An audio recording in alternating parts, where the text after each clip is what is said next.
साथियों जय भीम नमो बुद्धाय। मैं मीरा भारती, जिला पंचायत सदस्य चित्रकूट से। साथियों आज हम बात करेंगे ऐसे शख्सियत के बारे में और ऐसे सशक्त महिला के बारे में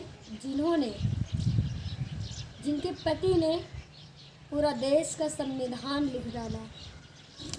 कहते हैं कि अगर कोई सक्सेस होता है तो उसके पीछे किसी स्त्री का हाथ होता है। लेकिन बात करूंगी मैं बाबा साहब की कि बाबा साहब अगर पढ़ लिख कर संविधान लिखा है तो कहीं ना कहीं माता रमाई की देन है, माता रमाबाई की देन है। बात करूंगी मैं उनकी कहानी पे। माता रमाबाई जी ने जब बाबा साहब पढ़ाई करते थे, उनकी 10 साल की उम्र में माता रमाबाई की शादी डॉक्टर भीमराव अंबेडकर जी के साथ होती है। इसके बाद वह गृहिणी बन जाती हैं और फिर डॉक्टर भीमराव अंबेडकर जी पढ़ने में व्यस्त रहते हैं और माता रमाई ने उनके संघर्ष में लगातार साथ रहती हैं। एक बार तो ऐसा हुआ था कि डॉक्टर भीमराव अंबेडकर जी ने रजिस्टर बनने के लिए विदेश चले गए पढ़ने और बाबा साहब के पास पैसा नहीं था। वहाँ से बाबा साहब ने चिट्ठी लिखा माता रमाई के लिए कि माता रमाई और मेरे पास पैसा नहीं है और खर्च के लिए। तो माता रमाई ने गांव में गोबर, पशुओं का गोबर ला करके और उपले जो कंडे होते हैं, कंडे पात करके और कुछ पैसे इकट्ठा की थी। उस पैसे को उन्होंने बाबा साहब के लिए भेज दिया, जबकि वो भूखे पेट रहती थी, कभी नमक रोटी तो कभी सब्जी। और एक बार तो ऐसा हुआ था कि उनका बच्चा बीमार हो गया था और उनके बच्चे को दवा करवाने तक के लिए पैसा नहीं थे। और जब पैसा उनके पास दवा करवाने के लिए नहीं थे और बाबा साहब को उन्होंने चिट्ठी का जवाब दिया और इसके बाद वो बच्चा ख़त्म हो जाता है। जब बाबा साहब आते हैं अपने घर तो पूछते हैं कि मेरा बेटा कहाँ है, तो वहाँ बेटा नज़र नहीं आता। तो माता रमाई बोलती हैं कि बच्चा तो बीमारी के चलते ख़त्म हो गया। और बाबा साहब को हताश हो जाते हैं, एकदम चिंतित हो जाते हैं कि क्या काश मेरे पास पैसा होता तो मैं अपने बेटे को बचा पाता। लेकिन माता रमाई वहीं पे उनको साहस देती हैं कि ये तो एक बच्चा गया है, लेकिन मेरा कहना है आपसे, आप इतना ज़्यादा पढ़िए कि आने वाले समय में बहुजन समाज के बच्चे, जो हज़ारों बच्चे मर रहे हैं, उनकी ऐसी हत्या न हो, उनकी ऐसी मृत्यु ना हो जिनके पास पैसा न रहे। माता रमाई की आज कहानी अगर सुने तो उन्होंने इतने अपने आप को त्याग तपस्या की। इसी तरह बाबा साहब जब विदेश से वापस आते हैं तो खाने के लाले पड़ जाते हैं और उनके पास पैसा नहीं रहता परिवार को चलाने के लिए। तो माता रमाई गुस्सा से बाबा साहब से बोलती हैं कि क्या आप परिवार चलाने के लिए आप कभी एक सब्जी तक नहीं लाते हैं।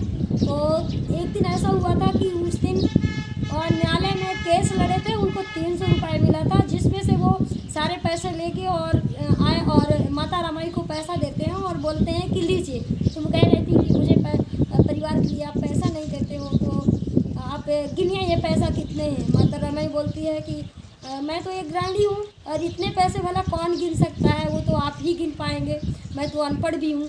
और माता रमाई उन पैसों को नहीं गिन पाती हैं और माता रमाई को जो खर्च के लिए पैसा दिया जाता था सिर्फ 50 रुपये दिए जाते थे, जिसमें से क्योंकि माता रमाई ज़्यादा पढ़े लिखे नहीं थी, माता रमाई ने 30 पुड़िया बनाती थी और 1.5 रुपये की वो पुड़िया होती थी और 5 रुपये उन्होंने इमरजेंसी के लिए अलग रखा करती थी। माता रमाई ऐसे पूरे महीने का खर्च चलाती थी और उस खर्चे से पूरा परिवार चलता था। भले वो एक टाइम भोजन करती थी क्योंकि उनके साथ एक जो उनकी जेठानी थी वो भी रहती थी, उनके एक माता रमाई की बहन और शंकर नाम था उनका, एक भाई भी उन्हीं के साथ रहता था और इनके बच्चे रहते थे। ऐसे करते करते माता रमाई अपना पूरे ज़िंदगी बिता दी। और एक बार तो ऐसा हुआ कि जब बाबा साहब फिर गए बैरिस्टर बनने के लिए और दूसरी पढ़ाई पढ़ने के लिए विदेश गए और वहाँ से जब पढ़ करके आते हैं तो पूरे भारत में उनका स्वागत करने के लिए एक मंच लगाया जाता है। और मंच में जब उनको पता चलता है कि मेरे बाबा का आज, मेरे साहब का आज सम्मान होगा और माता रमाई और सोचती है कि अब मैं भी अपने बाबा साहब का सम्मान देखने जाऊंगी। और जब वो तैयार होती है और जब बक्सा खोलती हैं तो साड़ी देखती हैं कि साड़ी टुकड़े टुकड़े में फट जाती है और माता रमाई के पास साड़ी नहीं रहती। और सोचती हैं कि बताइए कि मेरे बाबा साहब का सम्मान होता है, आज मेरे पास एक साड़ी भी नहीं है। और वो देखती हैं तो एक बार बाबा साहब का सम्मान हुआ था पगड़ी से, जो 12 हाथ की होती है, और वही पगड़ी रखी थी। और माता रमाई उस पगड़ी को खोलती हैं और उस पगड़ी को पहन करके और फिर वहाँ जाती हैं तो एक पेड़ के किनारे होके बैठ जाती हैं और बाबा साहब मंच में बोलते हैं। लेकिन बाबा साहब को बोलते बोलते वहाँ पे नज़र पहुँचती है जहाँ माता रमाई छिपी रहती हैं। और वहाँ से वो कार्यक्रम ख़त्म होता है और माता रमाई वहाँ से तुरंत अपने घर जाती हैं और तुरंत उस साड़ी को तुरंत उसी तरह लपेट करके और फिर उसी जगह रख देती हैं। लेकिन जब बाबा साहब वहाँ पहुँचते हैं तो पूछते हैं और एकदम चिंतित हो जाते हैं और कहते हैं कि माता रमाई, मैं ऐसा अभागा पति हूँ कि आपके लिए एक साड़ी तक खरीद के नहीं दे सकता। लेकिन माता रमाई वहाँ ये बोलती हैं कि बाबा साहब आप इतना त्याग कर रहे हैं तो मेरा कहना है कि आने वाले समय में ऐसी महिला कोई न रह जाए कि जिनके पास पहनने के लिए साड़ी तक न हो। और आज अगर बहुजन समाज की महिलाएं को अगर साड़ी पहनने का मौका मिला है, आज उनकी बहुजन समाज की महिलाओं का अगर अलमारी देखा जाता है तो सैकड़ों साड़ी रखी रहती है। अगर इस साड़ी पहनने का भी मौका मिला है तो कहीं न कहीं संविधान की देन है और बाबा साहब की देन है।